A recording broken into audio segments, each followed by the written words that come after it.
Okay everyone, welcome to my show. Today we're going to learn how to make butter. I've never tried it before and I thought, let's give it a go. Well, the only ingredient you need to make butter is heavy whipping cream. So we happen to have some. I've got about 1 quart worth, which is about a liter. Roughly the same measurement. So where do they go? Well, they go right into the mixing bowl. We make sure we get it all because, well, I mean, it's not that cheap. Although it is kind of cool the way it works out. So I'm taking parts of 2 because I did use some of the first container to make ice cream, which is in the next video. So I'm kind of doing this backwards, but that's okay. So here's all the cream we've got.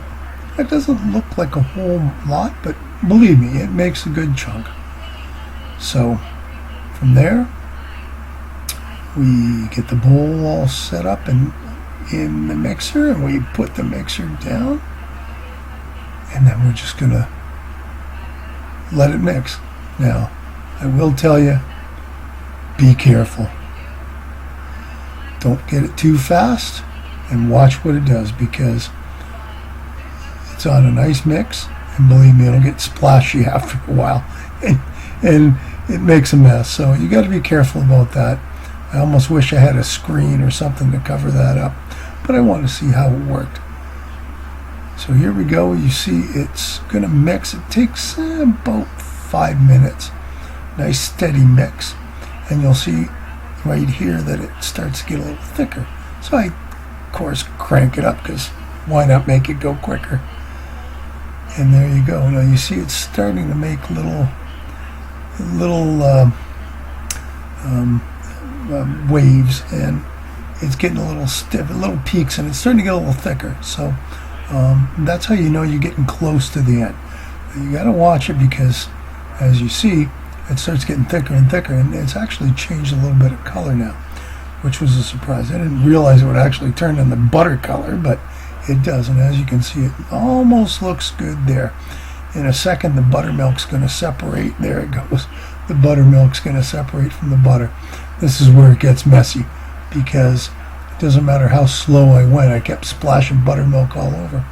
But it's the liquid part that needs to come out of the butter. So, you know, you do have to use a little bit of caution as best you can. So there we are. It's done. Oh, but we're not done yet.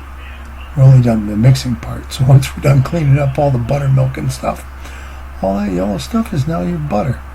So we've got to take it and carefully get it off that mixer. And we actually have to use some cheesecloth. Or, you know, in this case I'd call it butter cloth. And you can get that just about anywhere. Just about any store should have it. So what you want to do is you want to take that butter, and you're going to carefully put it into the cheesecloth. Why? Well, because there's still a whole lot of liquid in there, and you want to get as much liquid out of the butter as you possibly can. Then you can use that later. I mean, you know, obviously you've heard of buttermilk pancakes, so you know, you can use it for that. Yeah, you can use it for anything you want. You can mix it in your mashed potatoes. You can do what you want. There's absolutely nothing wrong with it. It's just missing the butter part.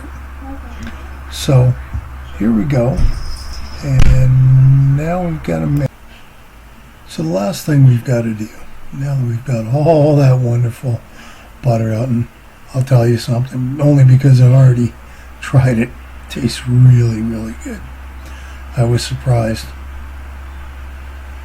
But, so there we go. Now we're going to take it, and now we're going to squeeze it up and get whatever we can out of there. I almost felt like I needed a press just to get all that buttermilk out.